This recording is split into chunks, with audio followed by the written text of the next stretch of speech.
We've come to a real time of climax in our meeting this morning, and I want to take you back to a diagram that we looked at in our introduction.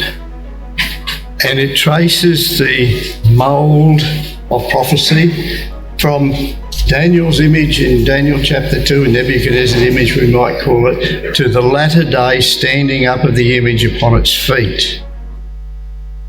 Daniel did not understand the vision he was given. He says that, and none understood it, and he was greatly concerned. We live in the latter days.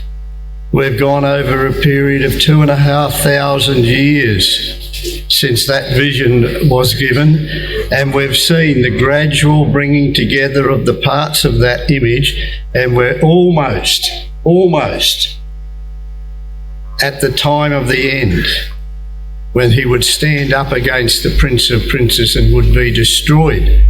And the kingdom of men, and that is what we call the Christadelphian teaching since 1848, the days of Brother Thomas. So what we want to do is look at these wavy lines for a moment this morning and see how there's a correspondence from that image to this standing up image over here. So Babylon the Great has its corresponding part over here in the golden head of Babylon the Great in the latter days. The great Roman Catholic apostasy. Medo-Persia and Greece tend to merge together as we move across. The bear one side higher than the other, Medo-Persia, and then we have the ram and the he-goat when Medo-Persia is taken over by the Greek Empire, and the goat that has one notable horn, who was Alexander the Great, who died at a young age and was replaced by 4 kings. So the notable horn is replaced by 4. Out of that 4, we then have one that stands up, the little horn of the goat.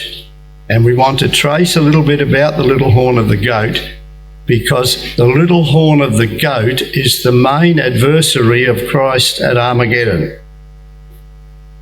The little horn of the 4th beast, he's involved in the Armageddon process because that's the religious power of the papacy. But the judgment on the papacy is reserved for the 30-year period after the gospel of the millennium has been preached in the world, after the Battle of Armageddon. So, and we trace, when we get to the bottom and we get to this Roman era and down to the feet of iron and clay, we have a number of beasts. There's the beasts of Daniel, of Nebuchadnezzar's image, but these other beasts all have reference to the power of Rome in some way. So when you come to the Apocalypse, it's a case of all of the beasts, except for an exception, refer to Rome in some way. The exception is this. You read of the 4 beasts and the 24 elders. The 4 beasts there are the 4 living creatures, the living ones, which represent the organisation of the saints, as Israel was divided into 4 divisions. So all of the rest of these beasts in their various forms represent a gradation of events that happened through the Roman Empire, beginning with the change from paganism to Christianity, and then you followed by the beast of the sea and the beast of the earth, and finally we have the 10-horned beast of the latter days, and that 10-horned beast is given power with the false prophet, and they combine together in the wars against Christ and the saints in Europe. The original 10-horned beast, 3 horns were broken out and a little one appeared, and that was the power of Roman Catholicism and the power of the papacy. But when we get to the latter days, there is a 10-horned beast. This particular beast back there, he only had 8 horns left and 1 little horn. But there will arise, and they will be the ones that form the beast that's allied with the papacy after Armageddon. And that will be the war in Europe.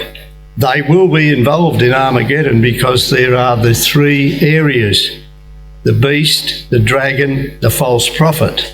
So we have the beast here, which arises out of Europe, the beast of the earth that was allied with the image of the beast, which was the papacy.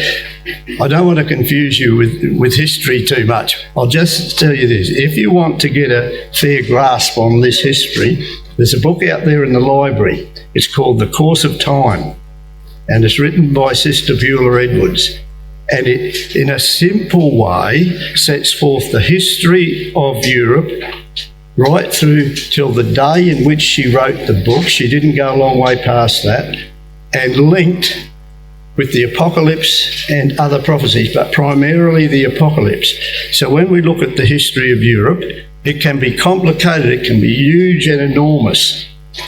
And one thing you learn about studying the history of Europe is the more you learn, the more you realise how much you don't know. So don't say all history is too difficult, it's all too complicated. You just have to chip away at it and look at those sort of diagrams will show you how the power of Rome was divided between east and west. The little horn of the fourth beast appeared. The little horn of the goat was established before then, but it branched out, we might say, into the Roman Empire that then spread out. But all of those are all going to this one end. And this beast over here, that's the woman, the harlot woman riding on the beast, that's the Roman Catholic system in alliance with certain military powers in the latter days.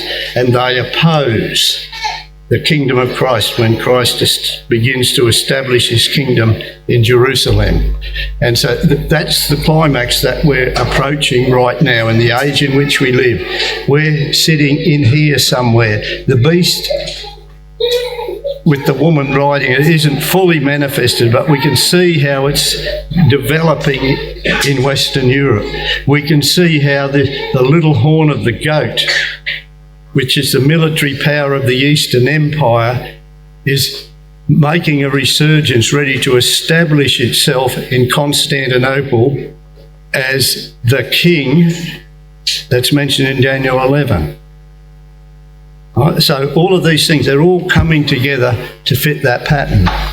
A little more revision, we had that slide up on our opening night as well. So we know exactly where we're sitting in the course of time, the ages of human history, from creation right through the Jewish age, the Gentile age. We've almost reached the end of the times of the Gentiles. We're almost reached the end of the treading down of Jerusalem underfoot by the Gentiles.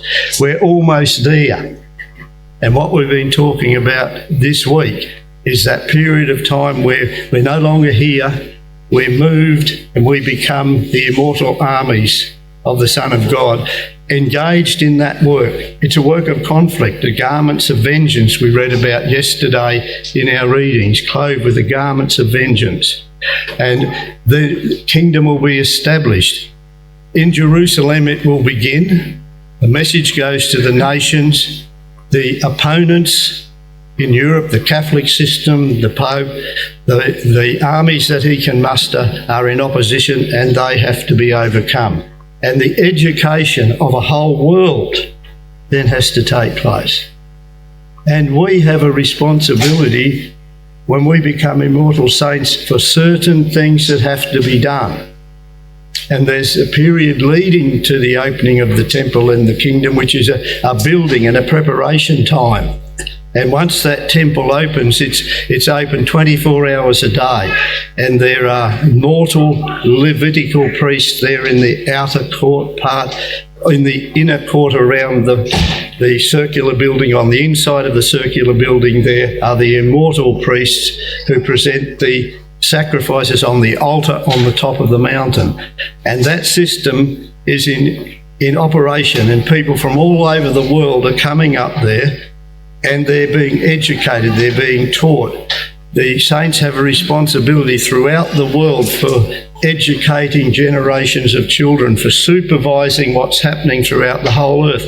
This is not just some time where we're now immortal, we can sit down under our vine and fig tree and we can just enjoy ourselves. It's a time of working with immortal energy to establish the kingdom of God and then to maintain it as a kingdom of righteousness for 1,000 years.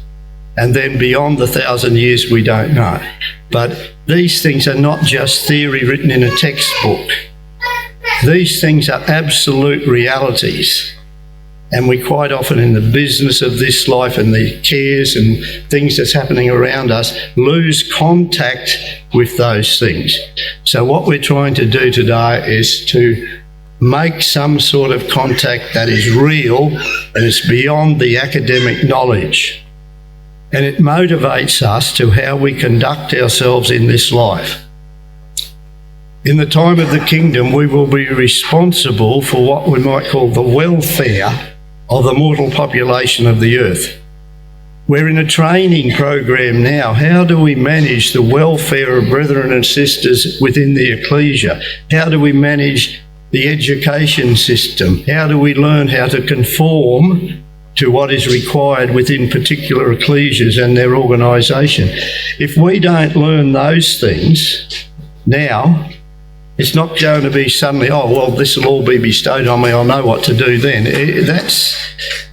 We're being trained, we're in an apprenticeship and probation to be prepared mentally to become a possessor of immortality and to apply all of those principles of God in an earth of mortal people who are being educated to prepare them for the end of the millennium, when the whole earth will become filled with the glory of God, when the last enemy shall be destroyed, no more death, suffering and whatever. It's a marvellous journey that we're on, and we need to see the reality of it in our lives. And when the reality starts to seep in, it has an enormous effect on the way in which we treat other people, on the way in which we behave, how we approach the Word of God. These things are all influenced by what we know of the future. So without vision, the people perish. And what we need to do is develop that vision. So we'll move on because we've got a fair bit of material to cover this morning. This is headed Events Unknown to the World, and that's what we've been speaking about in earlier classes. And as Brother Phil mentioned, there are various views on the exact timing of the work of Elijah. Right? But the first thing that's unknown to the world is number one with the arrow, Christ and the saints in Sinai. Then number two, Elijah. Well, I can make this disclaimer. It must be after judgment, because Elijah will go through judgment and be approved of God and experience the change from mortal to immortal before he goes forth from Sinai. So it's after the judgment and the change to immortality occurs, sometime between them then and through a period of time, maybe even after Armageddon. He goes with his assistants to bring the diaspora, scattered Jews, back to the land. It may take 40 years. There are some views it could be shorter than 40 years. If we make it 40 years, it creates a problem, because there is 40 years from when Christ comes to Jerusalem at Armageddon until the temple is opened. So if you go to the extreme, that means that the Jews return at the very last moment before the temple. So that's obviously not the case. So if it's 40 years, it has to be moved, or it may be a shorter period of time. So it's not something that we have definite proof of in any direction. But what we do know, Elijah will go and he will form the armies of the diaspora, who will be met with the armies of Judah, and they will be executing the judgments of God in the earth at the control of immortal saints. And then they pass under the rod, they're purified, and they come back into the land, and they're established in their various cantons. So the work of Elijah, looking at in detail, but that will be going on. The rest of the world does not become aware of that immediately. They will become aware of it when Elijah and the Jews start their work that they have to do. And they will try to prevent it. And the Jews will have difficulty leaving certain countries on their trek back to the land. The Apocalypse tells us that immediately prior to these events happening and leading up to them is that the spirits of devils working miracles which go forth unto the kings of the earth and of the whole world to gather them to the battle of that great day of God Almighty. So these devils, and we know that they go from the beast, the false prophet and the dragon. And what we need to get clear in our mind, the beast is linked to the military power of Europe in the West. The false prophet is the Pope in Rome. The dragon is the military power of the East, centred in Constantinople. And it's all embedded in the history of the past, showing where it's going in the end. Russia will take control of Constantinople. I personally believe they will overrun Turkey. Other people might believe it will be an alliance and a peaceful takeover. But Russia will set their palace in Constantinople. They will become united with the nations of Europe. I'm going to look at some maps in a moment. And so we have the papacy involved in it all. There'll be some link with the Eastern Orthodox Church in the eastern part and in Russia. But it's primarily the papacy, the military power of NATO, we might say, now that America's on its way out of NATO, and some other countries may come in, and of course the Eastern Bloc countries that are linked with Russia. And they are the ones that unite together, and this message goes forward, and these three systems are operating in that. And it's been going on for quite a period of time, the spirits of the devils working miracles going forth. For many years there was a very set social system and a very set education system in the English-speaking countries. But when you come past World War II, there are all sorts of weird ideas and weird thinking, and we've seen it. We've seen the people power and people running around with flowers and all sorts of stuff. We've seen hippies running off establishing independent little communes and things. We've had all of this human rights things. Equality of women, all of this stuff is spread from the French Revolution, but it primarily has really had an impact in the last 50 years. So all of these things are bringing and drawing the whole world to Armageddon. The kings of the earth in the Apocalypse, it has reference to the kings of Europe, which was the earth, and the whole world spreads well beyond that. The prophecy of Joel, and we'll look a little bit more at Joel tomorrow, says this: "Behold, in those days and in that time, when I bring again the captivity of Judah and Jerusalem, I will also gather all nations and will bring them down into the valley of Jehoshaphat and will plead with them there for my people and for my heritage Israel, whom they had scattered among the nations and parted my land." And the parting of the land is still going on continually. Who owns this? Who owns that? Where are the borders? Which part is Arab? Which is Palestinian? Which is Israeli? All of this is still going on. And that particular part there, that's a critical area in Israel. We call it the mountains of Israel. The world calls it the occupied territories or the West Bank. Right? And the mountains of Israel is a real point of contention. And this is where the decision is going to be made, in the battle of decision. I gather them into a battle, into a valley. It's a valley of decision. And Armageddon is a bundle of sheaves gathered together for threshing. And that's what's going to happen in Israel. It's a time of settling this matter. and the king will then be established in Zion and gradually spread out his kingdom throughout the whole world. We go back to another bit. We looked at this in our opening night as well. We're living in the time of the sixth vial. We're right on the brink of the seventh vial beginning, the third great earthquake of the apocalypse. I saw 3 unclean spirits like frogs. Some people have a little problem and they leave the S out and they call them spirit like frogs. They're frog-like spirits, but they're spirits like frogs. Behold, I come as a thief. The coming of Christ is while they're in operation. He gathered them together into a place called in the Hebrew tongue Armageddon. Hebrew language, dead not spoken for centuries and centuries. We come to the 20th century, rebirth of the Hebrew tongue, spoken in the Hebrew parliament. The Hebrew is the language of the nation of Israel.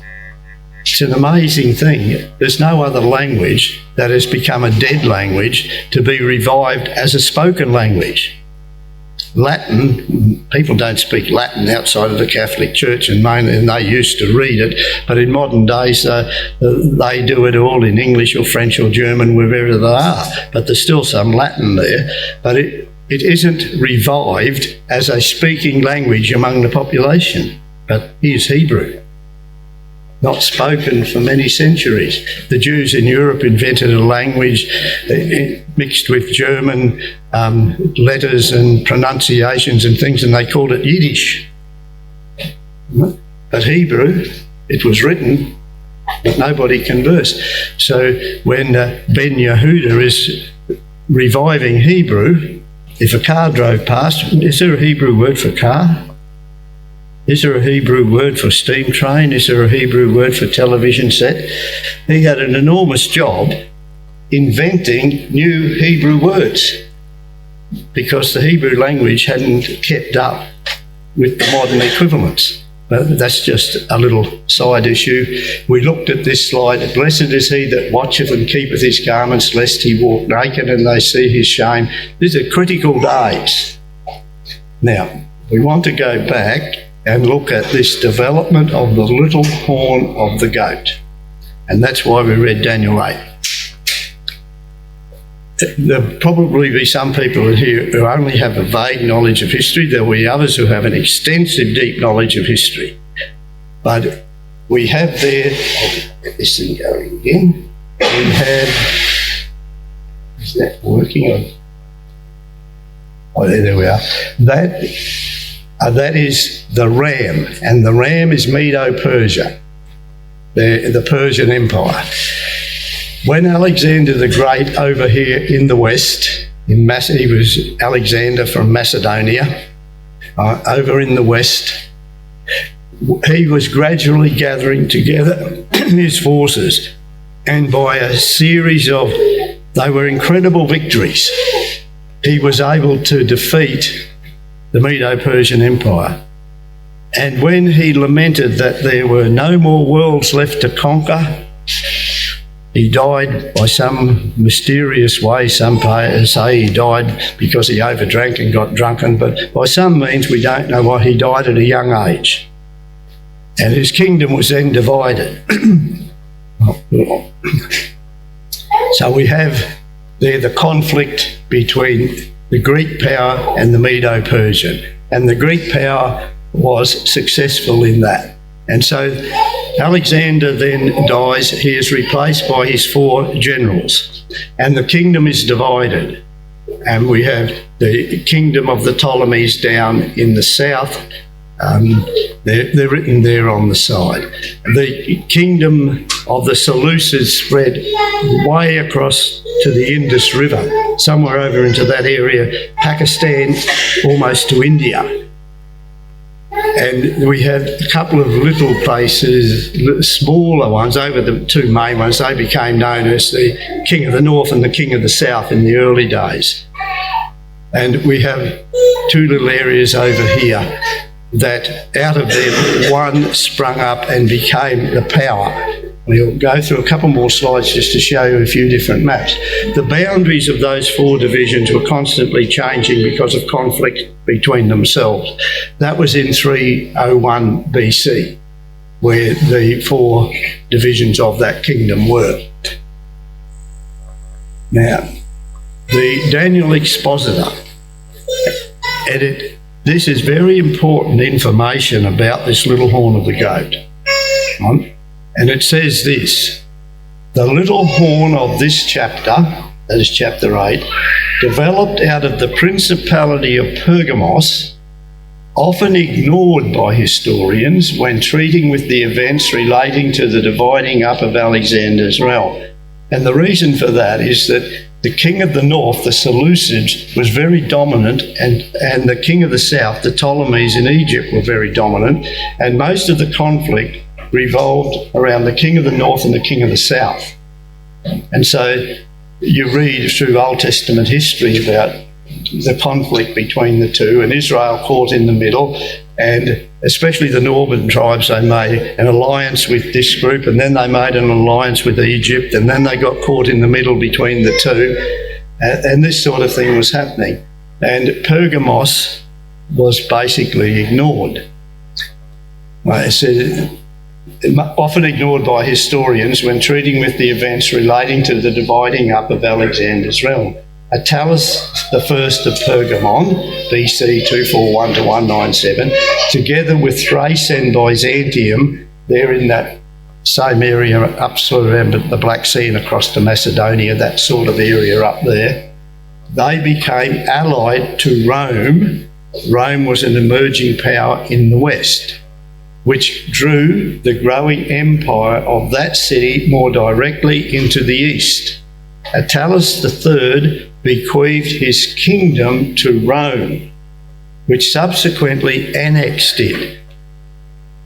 This is the development of the little horn of the goat. And it developed. Rome came to be the ruler of this one horn, which was to develop into the little horn. And he goes on to say, it can be properly claimed, therefore, that the power of Rome in the east, that's when they came to Pergamon, grew out of the little horn of the goat. That's the Pergamon power, which was the dominant one after a period of time. The Roman Empire grew, we could say, in the east, out of the power of that little horn of the goat. So Rome became the little horn of the goat. Constantinople, named after Constantine. He made his headquarters there. And Constantine was a very clever person, and the emperors of the East, there was conflict between the Bishop of Rome and the Bishop of Constantinople in the church, and they did not want the conflict to be in Constantinople. That's why they chose the Bishop of Rome as the chief bishop of the Catholic Church. They moved the religious problem over there, and then there was a split later on between the Western Church and the Eastern Church. And the little horn of the fourth beast came out of Rome, the little horn of the goat out of Pergamon, Constantinople. Okay. This is from encyclopedias. After Alexander the Great's sudden death in 323 BC, his vast empire was divided by his generals, who became known as the Diadoches, which means successors in Greek. It did not take long for the Diadochi to begin fighting each other for control of the former empire's various territories.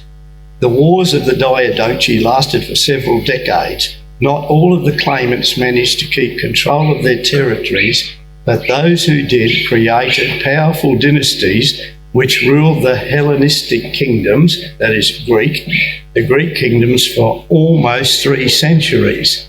The last of the Attalid dynasty died without an heir and bequeathed Pergamon to Rome.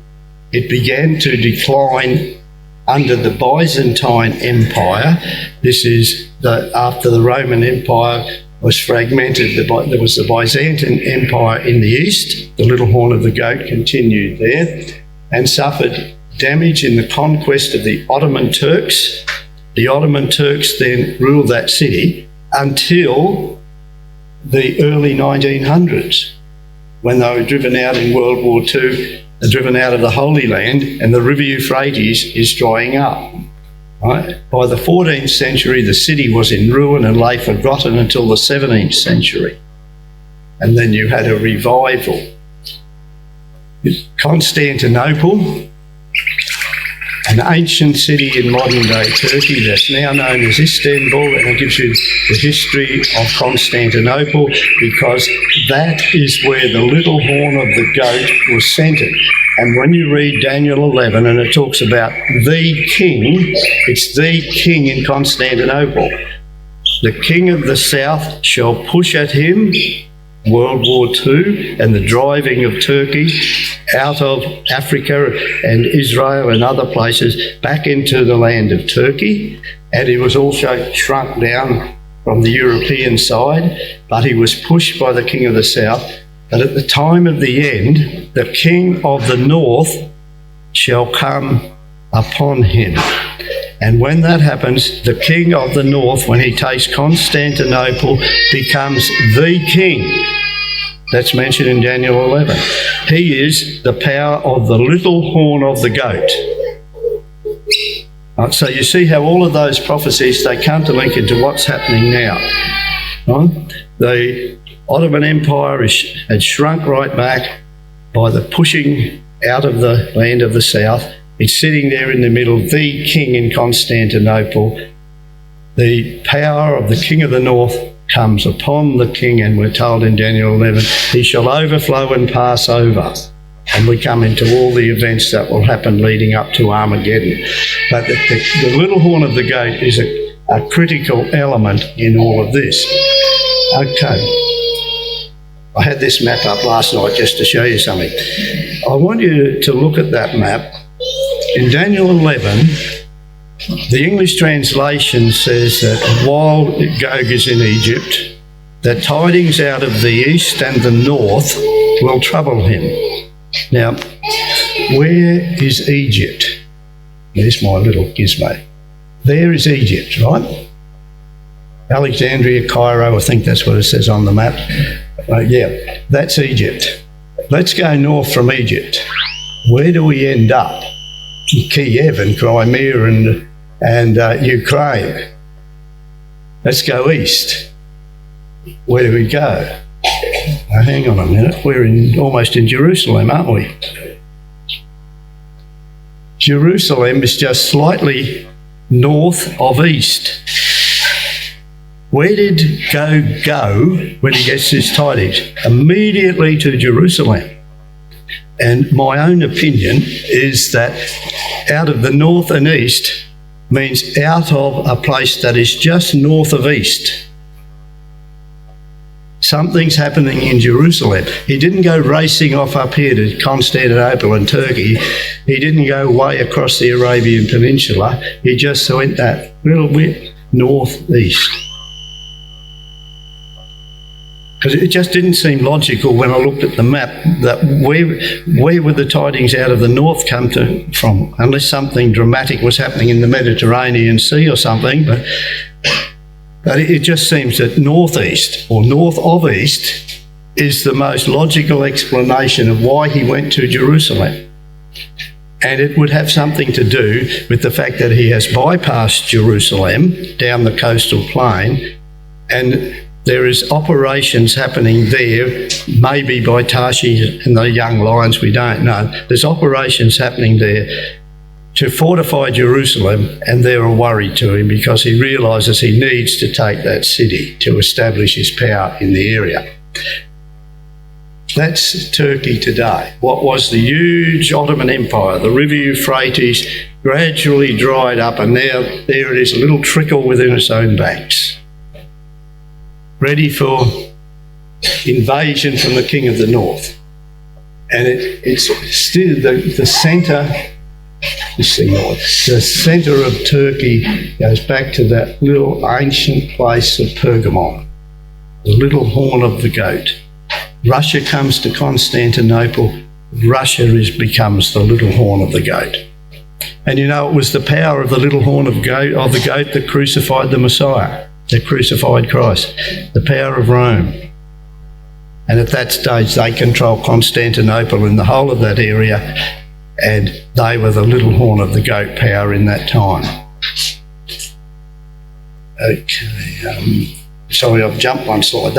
This is Turkey today. The other one showed a bit of it. This is Turkey today. And you can see the shrinkage. Now, I came across this amazing poster. And I don't know if you can read the fine print at the bottom. It's a lecture, it's an advertisement for a Christadelphian lecture to be given in England. And the date is Sunday, November the 10th. And it doesn't have the year on it, but it's 1918. What happened on the 11th of November 1918? The end of World War I. This lecture was on the day before the end of World War I in London. It's a Christadelphian lecture poster during the First World War. And it was entitled, Turkey's Fall, a Great Sign of Christ's Return. How long have the Christadelphians been saying this same thing? Since the days of Brother Thomas. And they were living at the time of the pushing of the King of the South out of the Holy Land, as they called it, and the shrinking of the Turkish power. Turkey's fall. And you'll see in the middle, if I can highlight it, who's that depicted there? When I was young, it was a very common saying that Turkey is the weak man of Europe. That Turkey is a sick man. And there he is. And look at on all of those things, all of these things that have been crushed. And it's got 1918 written on them. And that's what accomplished in World War I. We've been preaching this same thing for year after year after year. And everything that's happened since that lecture was given has happened according to what the Scripture has said would happen. So what did Brother Thomas have to say about this?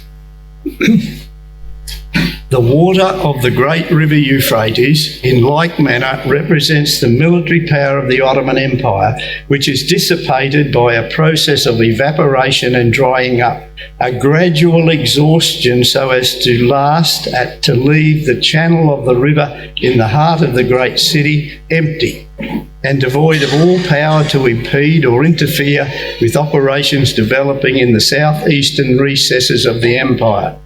The military and political power of the Ottoman Empire was to be dried up by the wrath of the sixth vial, that the way of certain class of kings might be cleared of all hindrances and impediments to their enterprise in its beginning.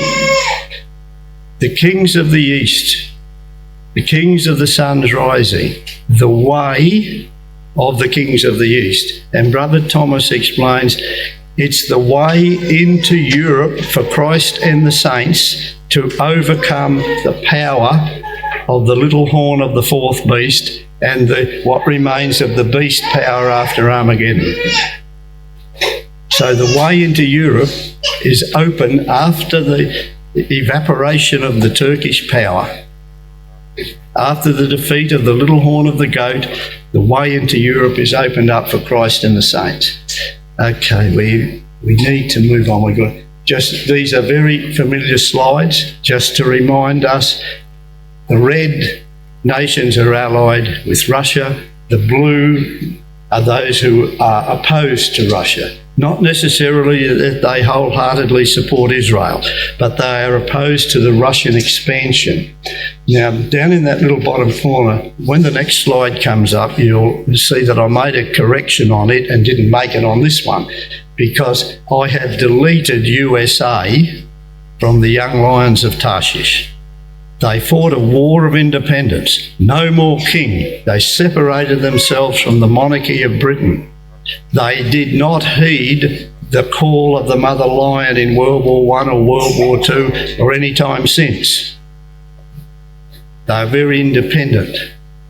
The young lions of Tarshish are the Commonwealth countries still connected with the monarchy of Britain. America's going their own path. Right? So that little note, the next slide will come up and you see I've done a little correction that I forgot to do on the previous one. And so these are the enemies that are gathered together that come against the nation of Israel. Thou shalt ascend and come like a storm. Thou shalt be like a cloud to cover the land, thou and all thy bands and many people with thee.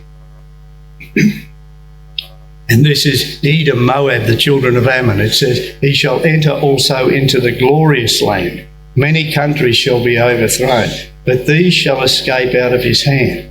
Edom, Moab, and the children of Ammon. And that little area there, and the area below there, Christ will have converted before Armageddon down into the area of Midian and Cushan and so on. But Jews fleeing from the Russian invasion, especially when it comes back upon Jerusalem, will flee across that river, and they will be received and looked after by these countries on the east of Jordan and a bit further south. It's a remarkable thing, isn't it? It could happen in maybe some of those countries today, but over the last 50 years it would have been an absolute impossible for fleeing Jews to find refuge on the east of Jordan, right? But that will happen. Just another little summary map of the events leading. Russia invades Turkey down to Egypt, so they've got many ships and many vehicles that you ride in that they call horses in the prophet days of Ezekiel's prophecy. And while that event is happening over here in Sinai, we don't know exactly at what stage we get there, but the judgment is taking place, the preparation for war is, and Christ has begun, because Egypt is under the control of Gog when Christ moves from Sinai to go to Jerusalem. But over in the east, at number 4, right, that is something that is also done, Cushan, Midian and so on, and people in that area. Right? And Christ has already been across and established rulership and left a group of people there to oversee the affairs of their development.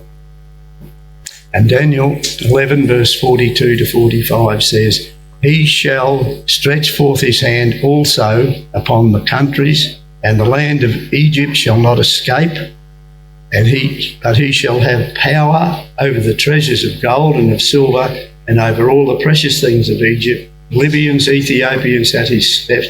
Tidings out of the east and out of the north shall trouble him.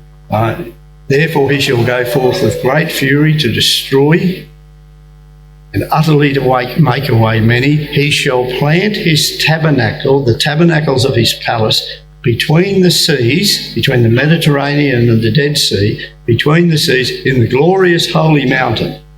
So it's not just a case that while Russia's in the process of overthrowing Jerusalem, Christ and the saints appear. He takes the city.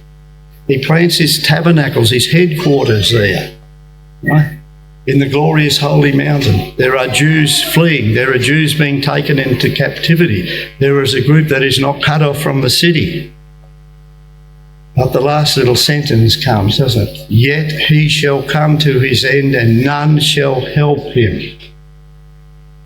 And that brings us to the climax that we're going to have a look at tomorrow morning, which is when the armies of Christ and the saints coming from Sinai move into Jerusalem to deal with the Russian domination of that area that has been established through this taking of the city. And that's just another map that gives a little bit of an idea of the distance, direction that Jerusalem is from Egypt. Zechariah 14 verses 1 and 2. Behold, the day of Yahweh cometh, thy spoils shall be divided in the midst of thee, for I will gather all nations against Jerusalem to battle. The city shall be taken, the houses rifled and the women ravished, and half of the city shall go forth into captivity, and the residue of the people shall not be cut off from the city. That is the situation in the land of Israel when Christ and the saints arrive at the Mount of Olives to overthrow the kingdom of men, or to begin the overthrow of the kingdom of men, but particularly to break the power of the dragon and the military power of Europe, the beast, and begin the warfare to eliminate the false prophet. Don't forget to hit that like button. It really helps the channel grow. Drop a comment in the comment section and let us know what you thought. And make sure you subscribe and turn on notifications so you never miss a new upload. Please share it and spread the word. Thanks for watching, and remember to come back soon.